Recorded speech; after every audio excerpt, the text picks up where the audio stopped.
الشيخ المحشي أو الكوسة بلبن. آخ على هالأكلة شو طيبة.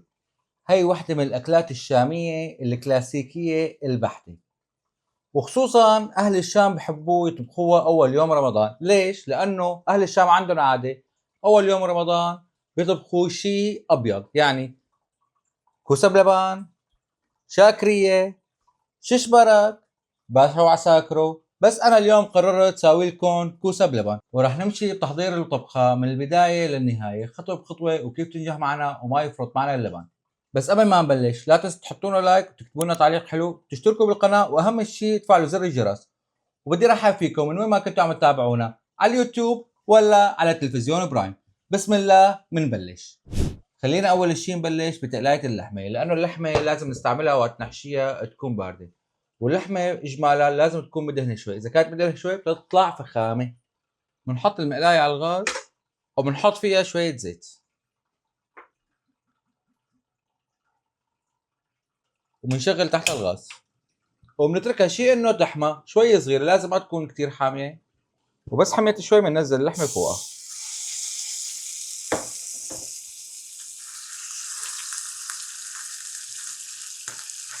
بنضل هيك عم نكبسها عشان ما تجمع اللحمه على بعضها. هلا في عالم بتحط مع الحشوه بصل، بس هو البصل اختياري، اللي بده يحط بصل، اللي ما بده ما ضروري يحط بصل. يعني على حسب انتم شو بتحبوها مع بصل حطوا له بصل، ما بتحبوها مع بصل لا تحطوا بصل. شايفين هيك بتضلوا عم تفرفطوها لحتى تصير كلياتها ناعمه، ما يكونوا مجمعين على بعضهم. واخر شيء بنضيف ملح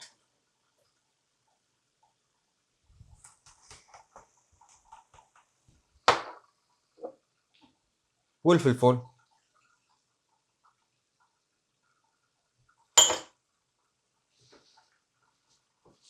مو اكثر من هيك. الحشوه ما لازم نحط فيها بهارات كثير، لانه عشان ما تضوع طعمتها وشان ما تطغى الطعمه تبع البهارات على اللبن بس نطبخه شوي ثاني. وبس تستوي وتنشف شوي بنطفي عليها وبنحطها على جنب خليها تبرد، لانه لازم وقت نحشيها بقلب الكوسه تكون بارده. وهلا بننتقل للخطوه الجايه اللي هي الكوسه. وهلا صار وقت الكوسه. لازم الكوسه تكون صغيره وما كثير كبيره، واهم شيء تكون تازه، يعني بهذا الحجم بيكون كثير ممتاز.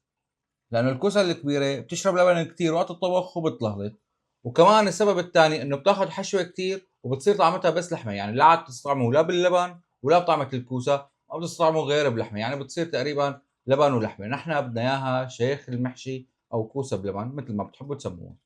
ولتحضير الكوسه بنغسلهم كثير منيح، وبنشيل العنكوزه بالسكين هي اللي بتكون فوق، ومن تحت بتكون كثير صغيره كمان من قيمه، ما تجوروا عليها، يعني شوي من فوق لحتى تنقام هي اللي بتكون فيها شوك، ومن تحت بتقيموا العنكوزه شيء انه. بناخذ قياس الكوسايه لوين بدنا نحفرها على الحفاره، وبنعير وبنقول بسم الله، بنفوت الحفاره بقلب الكوسايه وبنفتل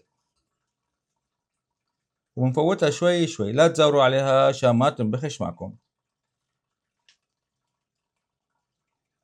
ما بتلاقوها غير لحالها طلعت. وحاولوا ما ترقوها كتير لانه ممكن تفزر معكم، وبعد بتصير طيبه وقت الطبخ عشان تاخذ شويه لبن كمان.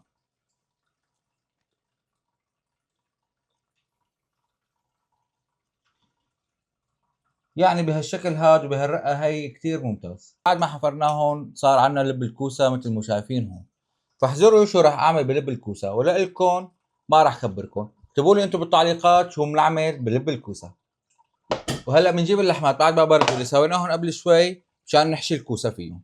بنحشيها مثل العاده، بنمسك الكوسايه وبنحشيها بقلبها، بس انا ما حيمشي الحال لانه سميره خانم ايدها قاسيه شوي وممكن تكسر الكوسه. وبما انه نحن الشعب السوري ما في شيء بيوقف بوشنا، حجيب الكاسه وهلا بشوفوا شو راح اعمل فيها. خلينا نزيح اول شيء هدول على جنب، وجيب اللحمات خليه يفضي لها محل بالنص، وحط الكاسه بقلبها، وراح جيب الكوسايه وحطها بقلبها، وراح بلش حشي بسم الله.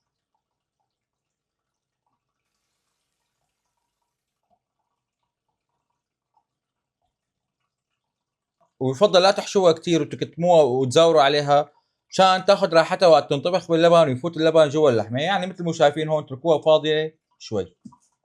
وراح كمل حشي الباقي وارجع لكم. وبعد ما حشيناهم كلياتهم وخلصناهم مسحتهم شوي من الزيت اللي كان عليهم من اللحمه. الخطوة الجاية اللي هي قلي، عالم كلياتها بتقليها بزيت غزير، بس أنا ما بحب هالطريقة لأنه بحسها كتير تقيلة على المعدة بهالحالة، ومن الزيت القلي وبعدين بسلقوها بعدين بحطوها باللبن، بحسها الزيت بيعطيها تقل وبتضايق لي معدتي شوي. فالحل الأنسب والصحي أكتر اللي هو مثل ما راح أعمل أنا، في عنا خيارين. الخيار الأول اللي عنده قلاية هوائية فيه يستعملها ويساويهم فيها، والخيار الثاني اللي هو فيه يساويهم بالفرن.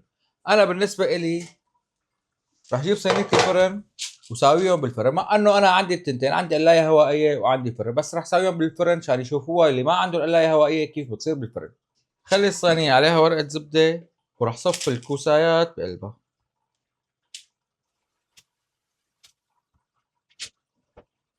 ومثل ما قلت لكم هذا الخيار هو الخيار الصحي واخف على المعدة، وبلا قلي زيت وبلا تحماية زيت، واخف شغل، وخصوصي اذا كانت الدنيا رمضان. يعني اذا كانت الدنيا رمضان شغل اقل واخف على المعدة، وطبعا لابد من شوية زيت. انا رح بخهم بخ،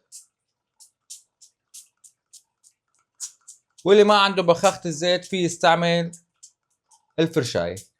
وهلا بناخدها على الفرن، محمينهم من قبل بوقت من فوق ومن تحت على درجة حرارة 200، بنحطهم بقلب الفرن وكل شوي بنقلبهم عشان يتساووا ويصيروا من كل الجوانب. طبعا اكيد وبدون نقاش الشيخ المحشي او الكوسه بلبن بدون رز وشعريه ما بيمشي الحال، فمشان هيك رح ساوي رز وشعريه كاسه على السريع. بطنجر على الغاز بنحط معلقه سمنه وبنستناها لتذوب شوي، وبس حميت شوي بنحط شعريه. انتم فيكم تحطوا الكميه اللي بدكم اياها، اذا كنتوا بتحبوها كثيره بتكتروا شعريه، اذا كنتوا بتحبوها قليله بتقللوا الشعريه. وبنحركهم، لازم يتحمصوا كثير منيح. وكمان موضوع التحميص اختياري، في عالم بتحبها شقرة وفي عالم بتحبها غامقة، انا بالنسبة لي بحبها غامقة شوي. طبعا من ضروري كتير انه نضل عم نحرك حتى ياخذوا كلياتهم نفس اللون سوا ومع بعض. وبس اتحمصت للدرجة اللي بدنا اياها بنجيب المي وعيار المي تبعنا. انا عندي هون كاسة ونص مي، ولازم تكون شوي سخنة، ولانه انا بدي اساوي كاسة رز بس، والرز اللي بدي استعمله طويل فحطيت كاسة ونص من المي. وهلا بنحط البهارات. انا راح احط مكعب مرقه دجاج او معلقه مرقه دجاج، يلي بحب يحطها واللي ما بحب ما في داعي، وملح ورشه فلفل اسود، وبنحركهم. وبس غلت المي مثل ما حكينا، انا عندي كاسه رز طويل ناقعهم وغاسلهم كثير منيح، راح سقطهم فوق. بسم الله. وبحركهم بهي الطريقه.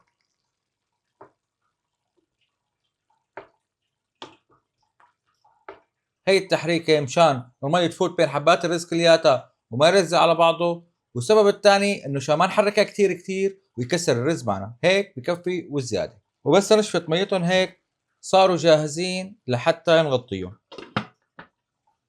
ومنوص تحتهم على الاخير، وبنتركهم تقريبا بين الربع ساعه والثلث ساعه لحتى يتهدوا مزبوط. وبعد ما استووا قربوا شوفوا لي اياهم هالرزات ما احلاهم وكيف طالعين نثريات، يا عيني.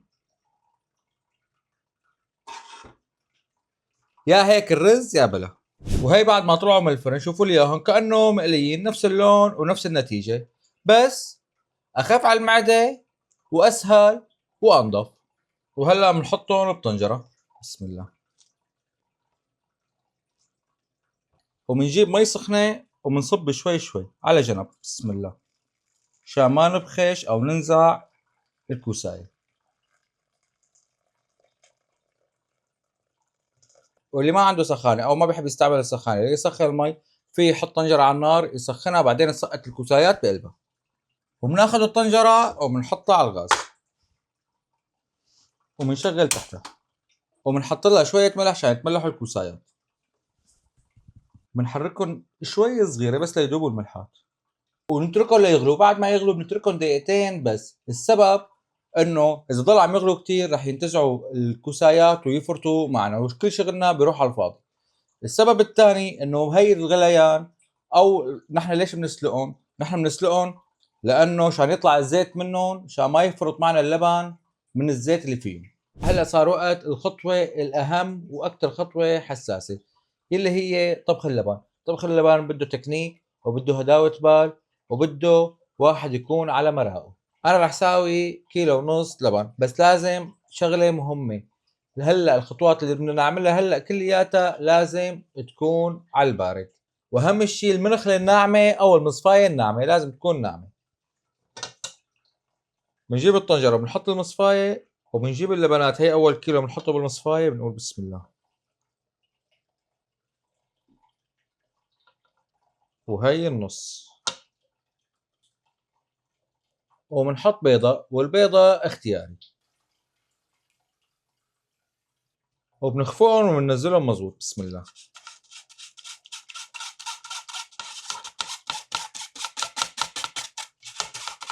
وحطيت هون كاسة مي يعني تقريبا 200 ملي مشان نروح اثر اللبنات اللي موجودين هون، رح احطهم فوق الثانية.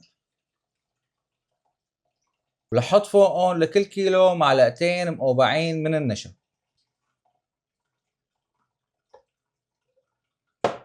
واخلطهم مزبوط، خليهم يذوبوا. نحن مشان هيك حطينا المي منه مشان اثر اللبن اللي فيهم، ومنه مشان نخفقهم مزبوط ويذوب النشا قبل ما نحطهم. وبنرجع بنحطهم فوقهم بسم الله. وبنحركهم لينخلطوا كلياتهم ويتجانسوا كلياتهم سوا. وهلا بنرفعهم على الغاز وبنشغل تحته. لازم يكون على نار وسط، ولازم من هلا تحددوا الجهه اللي بدكم تحركوا فيها. لازم نحرك بجهه واحده، ما بصير نحرك بجهتين. وبنحركهم على مهلنا شوي شوي.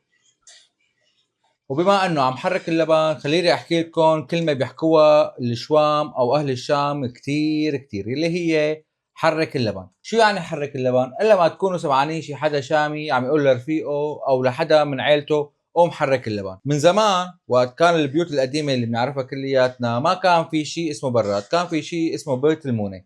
فكان اللبن يفصل يصير فيه على وشه مي، فيشوفوا اي حدا ما عنده شيء يساوي او قاعد لا شغله ولا مشغله بس هيك عم يتصفن بالحيطان، يقولوا له قوم حرك اللبن. فصارت هي القصه معروفه انه كل واحد قاعد فاضي ما عنده شيء وقاعد عم يتصفن بالحيطان او ما عنده اي شيء يعمله، يقولوا له قوم حرك اللبن وهو يتأفف. فمشان هيك بتلاقي اذا كان في حدا قاعد وما عم يساوي شيء، بلاقي رفيقه او حدا بيقول له قوم حرك اللبن، انه قوم اتحرك يعني حرك حالك. بمعنى تاني يعني قوم اعمل لك شي شغله احسن ما تضل قاعد وعم تصفن بالحيطان. وهذا اللبن كمان بده نفس الشيء، بتلاقوا اي حدا ما عنده شيء يعمله يلتهى عنه وتقولوا له قوم حرك اللبن، عشان يضل فوق اللبنات وعم يحركهم على اقل من مهله، احسن مو قاعد بلا لا شغله ولا عمله. وبس يسخنوا اللبن ويبلش يسمك ويبلش بده يغلي، اهم شيء تضل عم تحركوا، وخصوصي السفل والزوايا مشان ما يلزق شيء ويشوطوا معكم، لانه اذا شاطوا مشكله كتير كبيره.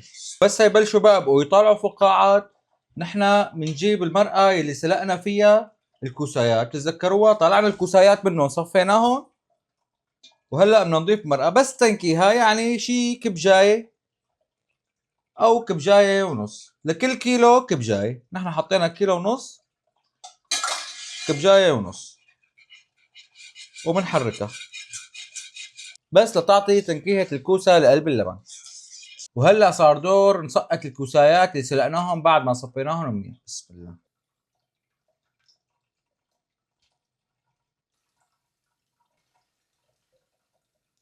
ومنغوص تحتهم على الاخير، خليهم يغلوا غلوتين ثلاثة واللبن يتنغلق جوا الكوسة. وهلا صار وقت السكب، استنيت كتير لهاللحظة. بسم الله. يا عيني على هالرزات.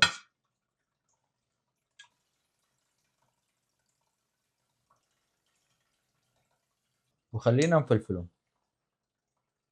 وهلا صار وقت الشيخ المحشي او الكوسه بلبن، بس هي ما بتنسكب سكب، هي بتندلق دلق بسم الله.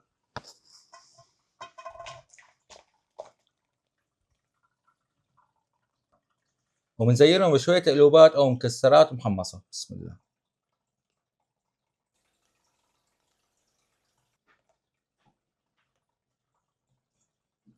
ورشه فلفل على الوش بسم الله. وهيك وصفتنا صارت جاهزه. وهلا صار وقت الاكل والسكب بسم الله الرحمن الرحيم. يا عيني على هالرزات ما احلاهم. وبنغرف من هالكوسايات بسم الله.